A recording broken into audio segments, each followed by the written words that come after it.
नमस्कार मित्रांनो, आज आपण अभ्यास करणार आहोत factors to be considered while charging depreciation. आपण डेप्रिशिएशन चार्ज करत असताना आपण कोणकोणत्या गोष्टीचा विचार केला पाहिजे, which things we have to be consider. So here there are factors of depreciation. First one is cost of asset, second one is estimated economic life of asset and third one is estimated terminal value. Okay, तर actually हे जे तीन factors आहेत त्याच्याबद्दल आपण डिटेलमध्ये discussion करूया. Cost of asset. The cost of asset is an important factor while computing depreciation. तर डेप्रिशिएशन आपल्याला कॅल्क्युलेट करण्यासाठी कॉस्ट ऑफ असेट्स विचारात घेणं आवश्यक आहे. Historical cost of the asset presented the monetary money spent in connection with its acquisition, installation and improvement of their of. याचा अर्थ काय, आपल्याला असेट्समध्ये इम्प्रूव्हमेंट करायची असेल किंवा एखादी असेट ॲक्वायर करायची असेल तर आपल्याला डेप्रिशिएशन चार्ज करणं आवश्यक आहे. In short, original cost of asset. आता आपल्याला original cost of asset calculate करायची असेल तर कशी करणार आपण. एक आहे पर्चेसिंग प्राईस ऑफ असेट, त्या असेटची पर्चेसिंग प्राईस किती आहे, प्लस इन्स्टॉलेशन, ती असेट बसवण्यासाठी लागणारा जो खर्च आहे किंवा इन्सिडेंटल चार्जेस आहे ते आपण त्यामध्ये ॲड करणं आवश्यक आहे. त्याचप्रमाणे कॉस्ट ऑफ ट्रान्सपोर्ट आपण ॲड करणं आवश्यक आहे.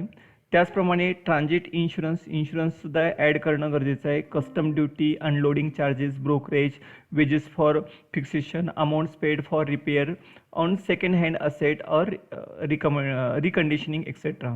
म्हणजे आपण जेव्हा एखादी असेट्स खरेदी करतो, खरेदी केल्यानंतर त्या असेटसाठी जो काही खर्च येतो, समजा आपण एखादी मशिनरी खरेदी केली तर ती मशिनरी आपल्या फॅक्टरीमध्ये इन्स्टॉल करण्याचा खर्च असतो किंवा ती मशिनरी आपण फॅक्टरीमध्ये आणण्यासाठी ट्रान्सपोर्टेशनचा खर्च असतो किंवा त्या याचा मशीनचा इन्शुरन्स आपण काढतो किंवा कस्टम ड्युटी आपण गव्हर्नमेंटला पेड करतो किंवा ती मशीन अनलोडिंग करण्यासाठी किंवा त्या मशीनवरती ब्रोकरेजचा खर्च असेल तो आपल्याला द्यावा लागतो. तर थोडक्यात काय, असेटसाठी केला जाणारा संपूर्ण खर्च हा कॉस्ट ऑफ असेट म्हणून ओळखला जातो. युजफुल और estimated economic life of asset. प्रत्येक असेटची लाईफ ठरलेली आहे. ओके, तर त्या असेटची सुद्धा लाईफ किती आहे ते विचारात घेणं आवश्यक आहे. The useful life of asset generally taken in to terms of year working life of asset, expected utility to the business concern. त्या असेटचं एकूण एक्सपेक्टेड लाईफ काय आहे. जसं आपण एखादी असेट घेतली, समजा आता लॅपटॉप घेतला, आपण 10 वर्ष वापरू शकतो, 15 वर्ष वापरू शकतो, किती वर्ष वापरू शकतो, डिवायडेड बाय नंबर ऑफ लाईफने डिवाइड करणं आवश्यक आहे.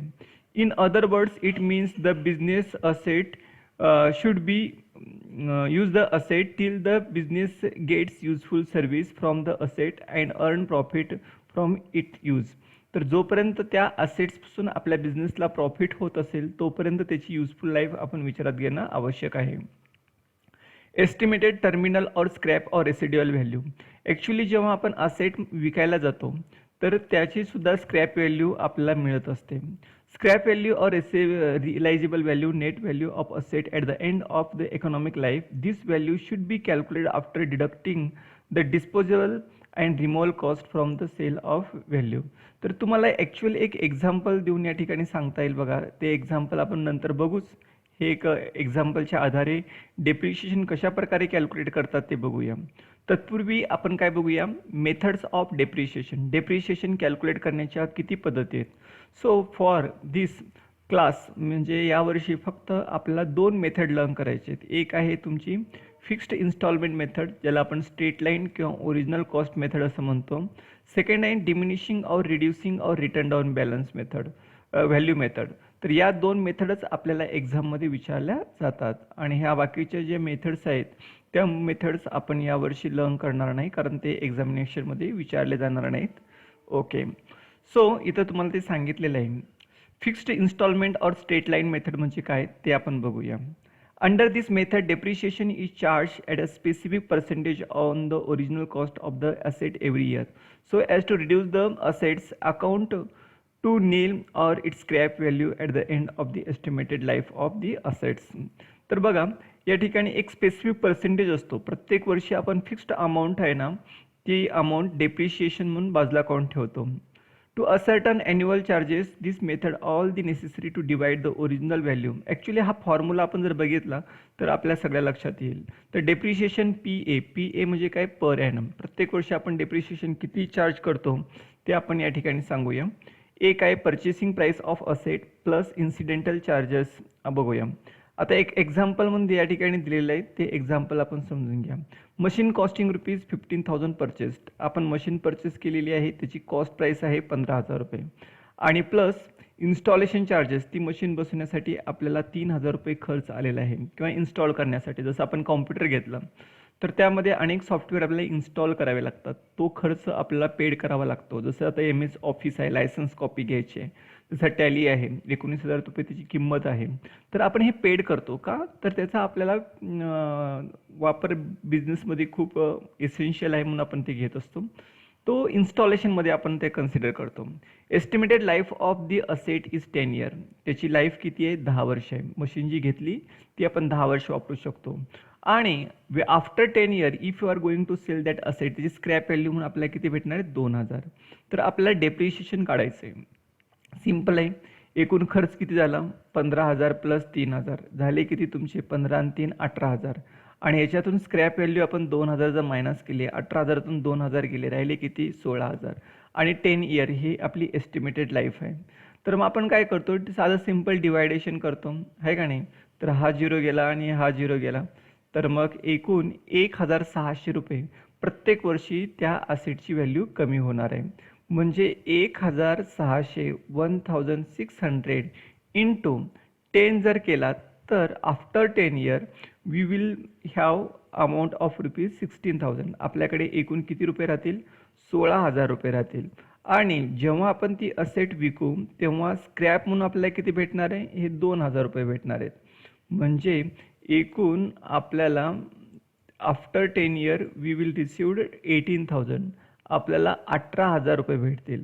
आणि हे ₹18,000 घेऊन आपण काय घेणार, एक नवीन असेट्स खरेदी करणार. ही जी आहे ती 18,000ची असेट आपण खरेदी करू. ओके. तर त्यानंतर आपण बघूया, depreciation is also charge when the rate of depreciation is given. डेप्रिशिएशनचा रेट दिला असतो तेव्हा सुद्धा आपण डेप्रिशिएशन काढत असतो. जसं आता या ठिकाणी सांगितले तुम्हाला, 18,000 मधून 2,000 गेले, 16,000 असेही सांगू शकले असते. एकूण असेटची व्हॅल्यू काय धरा, कन्सिडर करा, ₹16,000 आणि त्याचा रेट सांगितलं आहे 10 इयर म्हणजे 10%. आपण प्रत्येक वर्षी 10% जर अमाऊंट काढली तर तसंही काढता येऊ शकतं. हे बघा, हे 10 आणि डिवायडेड बाय 100 जर आपण केलं तर अशा प्रकारे आपण डेप्रिशिएशन काढू शकतो. ओके. तर बघूया, एक फॉर्म्युला इथं दिलेला आहे, त्या फॉर्म्युल्याच्या आधारे आपण डेप्रिशिएशन काढू शकतो. तर स्ट्रेट लाईन म्हणजे काय असतं की प्रत्येक वर्षी जी डेप्रिशिएशनची व्हॅल्यू आहे ती कशी असते, सेम असते. मग या उदाहरणात काय सांगितले, ओरिजिनल कॉस्ट 80,000. आपण एक असेट खरेदी केलेली आहे and that value of asset is 80,000. जेव्हा आपण खरेदी केलं तेव्हा त्या असेटची व्हॅल्यू किती होती, 80,000 होती. ओके. डेप्रिशिएशन किती आहे, 10% आहे. कोणती मेथड आहे, फिक्स्ड इन्स्टॉलमेंट मेथड आहे. जर आपण 10% जर कॅल्क्युलेट केलं आहे का नाही, तर हे 80,000 आहेत, राईट. तर 80,000वरती आपण 10% जर डेप्रिशिएशन काढलं तर 8,000. एक 0 कमी करायचं आहे, यात काय खूप मोठं लॉजिक नाही आहे. हे 10 डिवायडेड बाय 100 असं जर केलात तर 8,000. तर हे 8,000, एक 0 कमी करायचं 10% म्हटल्यानंतर हे 8,000 आपण जर मायनस केलात तर इथं डेप्रिशिएशन म्हणून मायनस केलात तर ह्याची रिटर्न डाऊन व्हॅल्यू किती असणार आहे, ती return down value after first year एकूण जी रिटर्न डाऊन व्हॅल्यू असणार आहे ती किती असणार आहे तुमची, 80,000तून 8,000 गेले तर राहिले किती तुमचे, हे 72,000.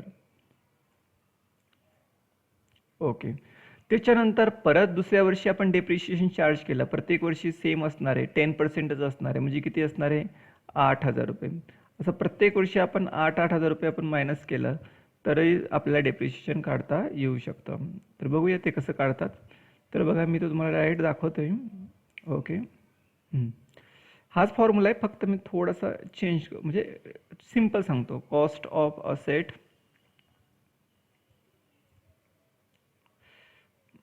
ओके, किती आहे कॉस्ट ऑफ असेट? 80,000 रुपये. ओके. आणि मायनस आपण काय करणार आहोत? डेप्रिशिएशन मायनस करतो. डेप्रिशिएशन किती काढलं डेप्रिशिएशन एका वर्षासाठी? 8,000 रुपये. ओके. आता हे 8,000 काढल्यानंतर मग return down value. Return down value म्हणजे अमाऊंट आफ्टर रिडक्शन. आपण जेव्हा एखाद्या असेटची व्हॅल्यू रिड्यूस केल्यानंतर म्हणजे 80,000तून हे 8,000 गेले तर राहिले किती तुमचे? हे 72,000. मग हे झालं तुमचं रिटर्न डाऊन व्हॅल्यू. मग परत सेकंड इयरला परत आपण डेप्रिशिएशन जर कॅल्क्युलेट केलं, इथं तुम्ही बघू शकता, फक्त मी थोडक्यात दाखवत आहे तुम्हाला. ॲक्च्युली हां, परत आपण किती 8,000 जर मायनस केलं, एक मिनिट, डेप्रिशिएशनची स्पेलिंग चुकली, DEPRECIATION. ओके. डेप्रिशिएशन किती रुपये? आपले 8,000 रुपये. 72,000तून परत 8,000 जर मायनस केला, परत त्याची written down value means after reduction of depreciation. तर 72,000तून तुम्ही जर 8,000 रुपये जर मायनस केला तर ती येणार आहे तुमची 64,000. परत आपल्याला काय करायचं आहे? डेप्रिशिएशन किती? प्रत्येक वर्षी 10,000 रुपये काढायचं आहे. का? तर ते आपल्याला सर्वांना माहीत आहे डेप्रिशिएशन किती आहे. किती? परत 8,000 रुपये. ओके. तर हे 64,000तून 8,000 गेले तर त्याची written down value means actual value. If you are going to sold this asset today, what will be the amount? आपली जी अमाऊंट किती असणार आहे? तर ती असणार आहे 56,000. ओके. परत आपण जर हे कॅल्क्युलेट केलात तर असं प्रत्येक वर्षी आपली जी असेटची व्हॅल्यू आहे ती कमी कमी होत जाणार. इथं दाखवले तुम्हाला 64मधून 8 गेले किती? 56. परत 56मधून 8 गेले 48. अशा प्रकारे आपली ही डेप्रिशिएशनची व्हॅल्यू ही कमी कमी होत जाणार आहे. तर बघा, under fixed instalment method or original cost method, this curve, हा जो कर्व दाखवतोय तो straight line parallel to X axis. तो कोणत्या ॲक्सिसला पॅरलल आहे? एक्स ॲक्सिसला पॅरलल आहे. कारण डेप्रिशिएशन अमाऊंट इज फिक्स. प्रत्येक वर्षी आपली डेप्रिशिएशनची अमाऊंट कशी आहे? फिक्स्ड आहे. हे फर्स्ट इयरला सुद्धा किती आहे? 8,000 आहे. सेकंड इयरला सुद्धा किती आहे? 8,000 आहे. थर्ड इयरला किती आहे? 8,000 आहे. तर अशा प्रकारे जर हे 8,000 रुपये आपण प्रत्येक वर्षी जर बाजूला काढून ठेवले, आहे का नाही, प्रत्येक वर्षी आपण जर बाजूला काढले तर या ठिकाणी हे 8,000, ओके, एकूण त्याची एस्टिमेटेड लाईफ किती धरली? 10% म्हणजे 10 वर्ष. तर मग हे 8,000 गुणिले आपण जर 10 जर केलात तर आपण after 10 year we are going to replace that asset by new asset. आपण ती असेट काय करणार आहोत? रिप्लेस करणार आहोत. जुनी असेट जी 80,000ची आहे ती आपण काय करणार आहोत? रिप्लेस करणार आहोत, आहे का नाही. याची व्हॅल्यू किती होती? 80,000 रुपये. आफ्टर 5 इयर प्रत्येक वर्षी आपण हे 8,000 रुपये जर काढले, हे बघा, पहिल्या वर्षाचे 8,000 रुपये, दुसऱ्या वर्षाचे 8,000 रुपये, तिसऱ्या वर्षाचे 8,000 रुपये, असे चौथ्या वर्षाचे 8,000 रुपये. आता हे झाले असेल म्हणजे एकूण 10 वर्ष, 8,000 गुणिले 10 म्हणजे 80,000. अशा प्रकारे आपण त्या असेटची काय असेट रिप्लेस करणार आहोत. आता डिमिनिशिंग म्हणजे काय? तर डिमिनिशिंग म्हणजे काय की जे काही बॅलन्स आहे त्या बॅलन्सवरती आपण डेप्रिशिएशन काढतो. बघूया. Under this method, depreciation is calculated at a certain percentage each year on the balance of the asset which is brought forward from the previous year. जे काही आपल्याला लास्ट इयरचं क्लोजिंग बॅलन्स असतं ते करंट इयरचं ओपनिंग बॅलन्स बनणार आणि त्यामधून आपण depreciation minus करणार आणि प्रत्येक वर्षी डेप्रिशिएशनची व्हॅल्यू आहे ती कमी कमी होत जाणार. ठीक आहे. तर आपण बघूया. The amount of depreciation charge per year is not fixed but it goes on decreasing gradually as the opening balance of the asset will decrease each year. तर प्रत्येक वर्षी असेटची व्हॅल्यू कमी होत जाणार आणि त्यानुसार परत आपण एकदा तोच फॉर्म्युला यूज करूया आणि त्यानुसार तुम्हाला या ठिकाणी दाखवूया. बघा, आता आपण असं कन्सिडर करूया, पहिल्या वर्षी जी आपल्या असेटची कॉस्ट आहे हेच उदाहरण घेऊया. कॉस्ट ऑफ असेट, दोन्हीमध्ये काय फरक आहे? फक्त थोडा फरक आहे, जास्त काय नाही. 80,000 रुपये. ओके. आता डेप्रिशिएशन पहिल्या वर्षी दोन्ही मेथडमध्ये म्हणजे स्ट्रेट लाईन मेथड असो किंवा रिड्युसिंग बॅलन्स मेथड असो, प्रत्येक वर्षी दोन्ही मेथडमध्ये DPRE, तर प्रत्येक वर्षी म्हणजे दोन्ही मेथडमध्ये पहिल्या वर्षी डेप्रिशिएशनची अमाऊंट सेम असणार आहे. पण दुसऱ्या वर्षी चेंज होणार. आता हे रिटर्न डाऊन व्हॅल्यू पण सेम असणार आहे. ते किती असणार आहे? एकूण 72,000 रुपये.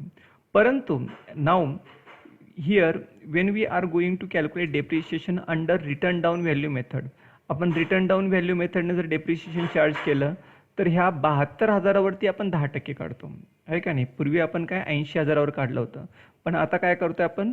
रिड्युसिंग बॅलन्स, जे बॅलन्स आहे त्यावरती हे 72,000वरती 10% काढलं तर एक झिरो कमी होणार.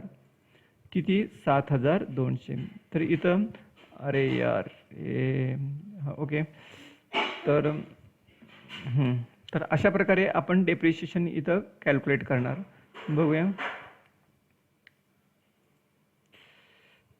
बघा, तर हे प्रत्येक वर्षी आता हे आपल्याला टाईप करता येत नाही, त्यामुळं एक लक्षात घ्या. इथं मी दाखवतो तुम्हाला त्याप्रमाणे. हे 80,000तून 8,000 गेले, राहिले किती? 72,000. पुन्हा 72,000वर 10% काढले, 7,200 आले. तर आपण ह्या 72,000तून हे 7,200 वजा केले तर किती आले तुमचे? 64,800 आले. त्याच्यानंतर परत ह्या 64,800वर 10% काढले तर 6,480 आले. मग अशा प्रकारे प्रत्येक वर्षी डेप्रिशिएशनची जी व्हॅल्यू आहे ती कमी कमी होत गेलेली आहे बघा. म्हणून या ठिकाणी पहिल्या वर्षी बघा हे किती? 8,000 रुपये आहे. आणि दुसऱ्या वर्षी जर बघितलं तुम्ही, इथं दुसऱ्या वर्षी किती आहे तुमचं? सेकंड इयरला डेप्रिशिएशन हे आहे 6,480, म्हणजे 6,000 आणि हे इथं कुठेतरी असणार आहे 6,480. तर अशा प्रकारे प्रत्येक वर्षी त्याची व्हॅल्यू ही कमी कमी होत जाणार. ओके. परंतु याची व्हॅल्यू काय? 0 होत नाही.